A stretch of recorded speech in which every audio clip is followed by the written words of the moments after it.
நாட்டில் உள்ள அனைத்து செல்போன் எண்களையும் ஆதார் எண் அடிப்படையில் சரிபார்க்குமாறு கடந்த பிப்ரவரி 6ஆம் தேதி உச்சநீதிமன்றம் உத்தரவிட்டது.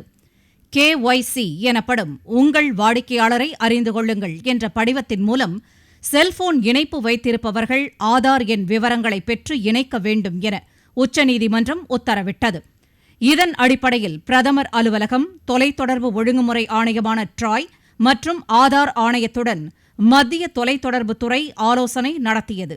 இந்நிலையில் செல்பேசி சேவை வழங்கும் அனைத்து தொலைத்தொடர்பு நிறுவனங்களும் வாடிக்கையாளர்களது இணைப்புகளை ஆதார் எண் அடிப்படையில் சரிபார்க்குமாறு மத்திய தொலைத்தொடர்புத்துறை உத்தரவிட்டுள்ளது. இந்த சரிபார்ப்பு நடவடிக்கையை அடுத்த ஆண்டு பிப்ரவரி 6ஆம் தேதிக்குள் முடிக்க வேண்டும் என்றும் உத்தரவிடப்பட்டுள்ளது.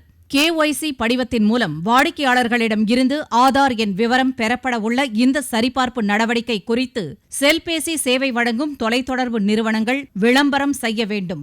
நாளிதழ்கள், தொலைக்காட்சிகள், SMS எனப்படும் குறுஞ்செய்திகள் மூலம் இந்த விளம்பரம் செய்யப்பட வேண்டும். ப்ரீபெய்டு மற்றும் போஸ்ட்பெய்டு என அனைத்து இணைப்புகளுக்கும் ஆதார் எண் விவரம் பெறப்பட உள்ளது. இதன் மூலம் போலியான ஆவணங்களை பயன்படுத்தி பெறப்பட்டுள்ள செல்போன் இணைப்புகள் கண்டறியப்படும். இனி புதிதாக செல்போன் இணைப்பு பெற வேண்டும் என்றாலும் ஆதார் எண் கட்டாயமாக்கப்பட உள்ளது குறிப்பிடத்தக்கது.